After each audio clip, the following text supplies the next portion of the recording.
What about President Trump? Is he a renegade? I think he's a renegade in the eyes of many people who voted for him. And, you know, when I see what is called the progressive left attacking Trump and saying it's terrible what's happened, I say to them, look in the mirror.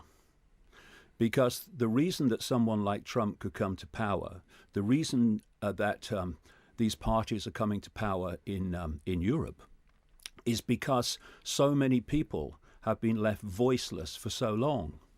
For instance, if you have what is called political correctness, and we were talking earlier about censorship and what you can hear and what you can say. Political correctness is simply manipulating the population to silence itself.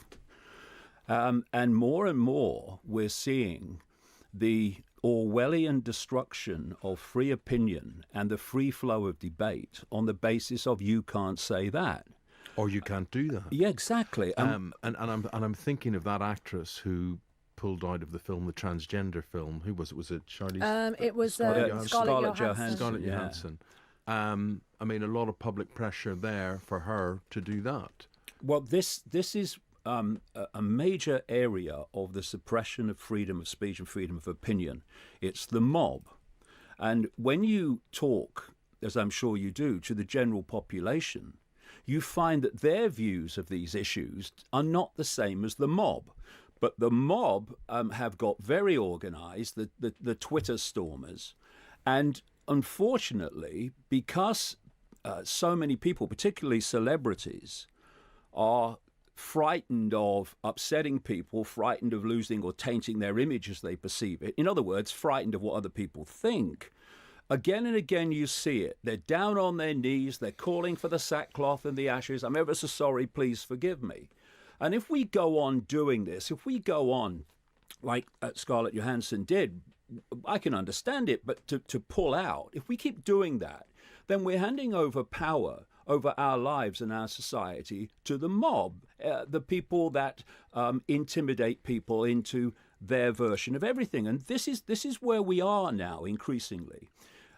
The only right in the eyes of these people is I am right. And because I am right, anyone else that has a different opinion to me must by definition be wrong. And if they're wrong, then their right to freedom of speech is nothing like as important as mine, because it doesn't matter if they have freedom of speech because they're wrong.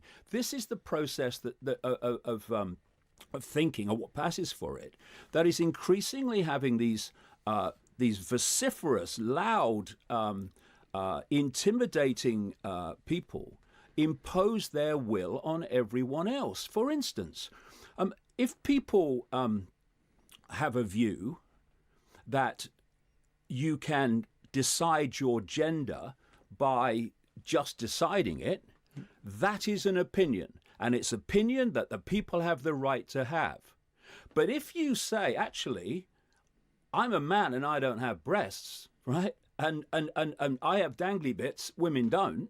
So therefore, there is something in this genetic relationship to sexuality, then that's an equally valid opinion that should be open to free debate. This is the way the mob works, however. You can say, well, yes, you just decide your gender. Fair enough, it's your opinion. You should have it.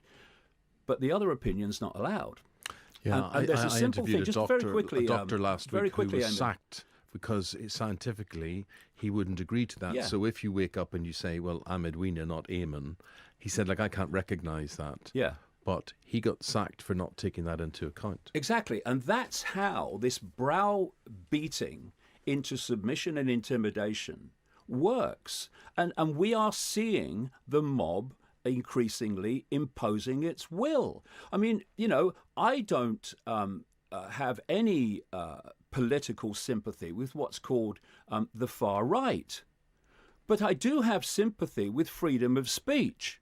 And I certainly don't have sympathy with people that call themselves left, like Antifa, who go to meetings of people they disagree with and knock the crap out of them. This is the world we're moving into. It's so polarized, and it's so I am right on one side and I am right on the other. Who's ruling? And the truth is always in the shades of grey. That's what we miss. Who's ruling this world that we're in? You often talk about the global elite. Has Trump joined that global elite? Is Theresa May part of that global elite? Is Angela Merkel? By the time you get to that level, you're talking here today, gone tomorrow puppets, mate. And if you're going to hide what I call the permanent government, what is increasingly now in mainstream society called the deep state, then we've got to understand that the focus of attention on the here today, gone tomorrow politicians is diverting attention to where the real power is.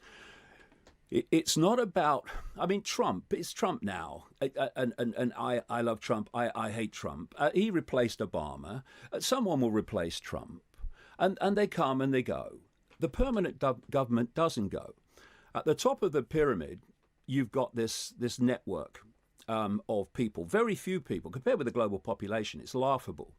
Then you've got the secret society network through which it manipulates, but keeping secret that this cabal exists. Under that, you've got control of finance. And note, every thing I'm mentioning doesn't come and go. It's always there. So you come through finance. And what does finance do? It dictates choice. If you say to people, what would you like to do with your life? And they say this, and I say, why aren't you doing it? They say, I ain't got the money, mate. So you control choice for the population by controlling the money. Then you come down and you hit the military. The military's always there. When you travel around America, I'm sure you've seen it too, Eamon. There's forts everywhere. I mean, the amount of land that's occupied by the American military is staggering. And of course, it's got a budget. I think it's up to 10 countries, the 10 next countries with the biggest military budgets, before you equal the military budget of the United States. So it's fantastically funded. Along with the military, you've got the military intelligence networks and the domestic intelligence network, the CIA and British intelligence, the National Security Agency, etc. These are always there. And then you come down, you hit the corporations, you hit the justice and legal system, that's always there. And if you're going to control a society, you control the money, but you must also control the law. And then you come down after this hierarchy of permanence, and then you hit the here today, gone tomorrow politicians, where the focus of attention is always on, as if they're making the decisions. Okay. They have a saying in America, people who are awake anyway, it doesn't matter who you vote for, the government still gets in. Yeah, the permanent government still gets in. And that's what's running the show. And that's why, if you look across the presidencies and the prime ministers in different eras, the same basic agenda kicks on whoever's in power. And very quickly, if I've got time before the news. So you haven't forgotten how it's done? No, I'm not. Good memory. Look at democracy, right? Yeah. We're talking about the here today, gone tomorrow politicians. How does it work? In almost every country, there are two parties that have any chance of forming a government, sometimes three, mostly two, America, Britain, etc. So you vote for Party A, and you don't like what and they get into power, you don't like what they're doing. The only way to get them out is to vote for Party B. You vote for Party B, they get in. You don't like what they're doing. Why? Because basically it's the same thing, because the permanent government is dictating it, not them. So how do you get rid of Party B? You go back to Party A. And it's this AB that we call democracy. I was in Ukraine in 2010, I think it was. And the president of Ukraine, Yanukovych, was the same man they threw out in the Orange Revolution in 2004.